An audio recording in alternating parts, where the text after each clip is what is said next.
Ito, ang Olympic Games noong 1972. Ang huling beses na nasilayan natin ang Philippine team sa pinakamalaking entablado ng basketball. 50 taon na ang lumipas at hanggang ngayon, hindi pa muling nakakabalik ang ating bandila sa Olympics. Habang papalapit ang 2028 Los Angeles Games, tanong ng buong sambayanan, kaya na ba ng Gilas makabalik sa biggest stage ng basketball? O mananatili na lamang itong isang pangarap na paulit-ulit nating hinahabol? Mga kabasketball, tara, sabay-sabay nating talakayin ang pinakamalaking tanong ng ating panahon. Gilas Olympic Dreams, kaya ba sa 2028? Only attacks middle. Brown! Kai, popos ka na naman. Cross to double team. Soto with a strong move. Dagger here. Dwight Ramos kicks it out. KQ for three. Bang!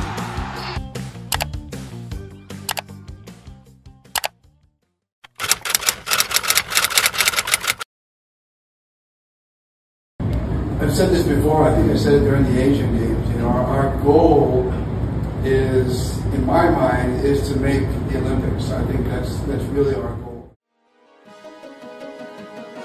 Bago makarating ang Gilas sa Olympics, isang mahirap na daan ang kailangang tahakin.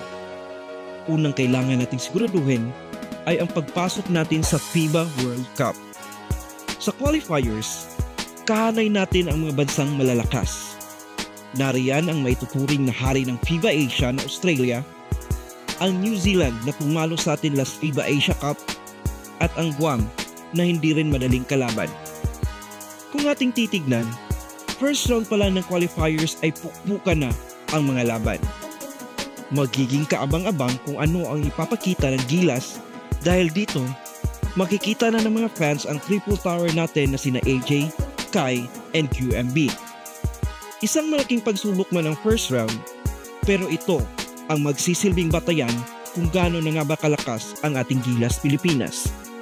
Sa first round, kailangan nating mag-top 3 kung gusto nating mag-advance sa qualifiers.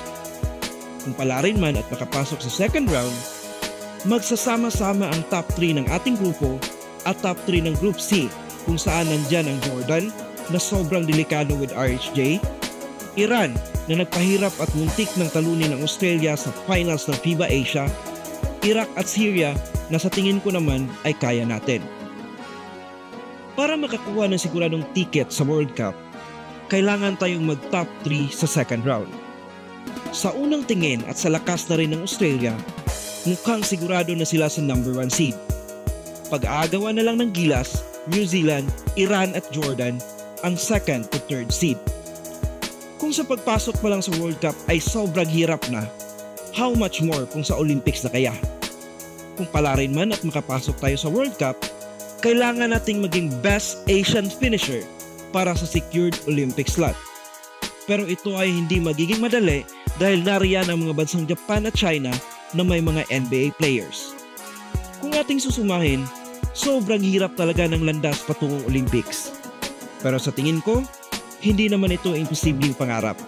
With proper coaching combined with a healthy roster and patuloy na pag-develop ng ating mga young core, baka makita na natin ang possible Olympics team ng Gilas Pilipinas.